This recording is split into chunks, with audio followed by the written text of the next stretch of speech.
Hi மக்களே, எல்லோரும் எப்படி இருக்கீங்க? நான் நல்லா இருக்கேன். இன்றைக்கி எங்கள் ஹஸ்பண்டு வேலைக்கு போகலை காலையில். அவைய தான் சமையல் பார்த்துக்கங்க. ஏன்னா நேற்று நைட்டு ஃபுல்லாகவுமே எனக்கு லோ பிபி ஆகி காலெல்லாம் ரொம்ப இழுத்துகிட்டே இருந்துச்சு.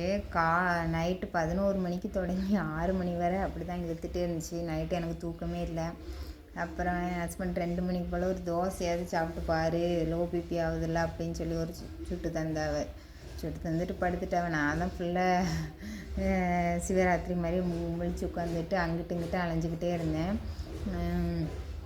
என் ஹஸ்பண்ட் இன்றைக்கி என்ன செஞ்சாங்கன்னா, பருப்பு குழம்பு பீட்ரூட் பொரியல் வச்சு தந்தவ காலையில்.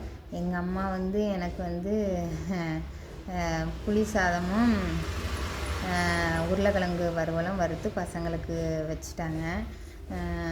இதான் மக்கள் இன்றைக்கி எங்கள் வீட்டில் காலையில் சாப்பாடு. பசங்க புளி சாதமும் உருளைக்கிழங்கு வறுவலும் கொண்டு போயிட்டாங்க. வீட்டுக்கு பருப்பு குழம்பு இருக்குது. அதுக்கப்புறம் பொங்கல் பரிசுக்காண்டி தான் மக்களே வெயிட்டிங்கில் இருக்கேன். ஏன்னா என் பசங்க பிறந்த நாள் ஜனவரி, என் பையனுக்கு ஜனவரி 20, பொண்ணுக்கு பிப்ரவரி 18ன்னு 2 பேர் தான் அடுத்தடுத்த மாதம் வரும். போன வருஷம் நான் ஹாஸ்பிட்டலில் இருந்தனால என் பசங்களுக்கு ட்ரெஸ்லாம் எடுக்கலை. சும்மா கேக்கை வெட்டிட்டு கொஞ்ச நேரம் கூட இருக்கலை. மறுபடியும் நான் ஆஸ்பத்திரியில் போய் அட்மிட் ஆக போயிட்டேன். அதனால் இந்த வருஷம் என் பசங்களுக்கு ட்ரெஸ்ஸு கண்டிப்பாக எடுக்கணும். அதுக்கு ஏதோ கடவுள் புண்ணியத்தில் கலைஞர் காசு அது என்னது பொங்கல் பரிசு வருது. அதை வச்சு ஆளுக்கு 500 ட்ரெஸ் எடுத்துகிட்டு மிச்சத்தை கேக் வாங்க வச்சுக்கிடணும்னு வச்சுருக்கேன்.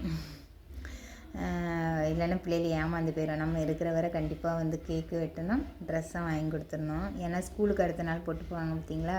அதனால தான் மக்களே கலைஞர் காசுக்கு அடுத்த வாரம் கலைஞர் காசு எங்களுக்கு ஞாயிற்றுக்கிழமை தான் வருது. அடுத்த ஞாயிற்றுக்கிழமை வாங்கிட்டு அடுத்த வாரம் போனால் ஃபுல்லாக திருப்பூரில் கூட்டமாக தான் இருக்கும். துணி கடை எல்லாமே. நான் தான் என் ஹஸ்பண்டுக்கிட்ட கடனை ஒரு 3000 தாங்க, நம்ம ட்ரெஸ் எடுப்போன்னு கேட்டிருக்கேன்.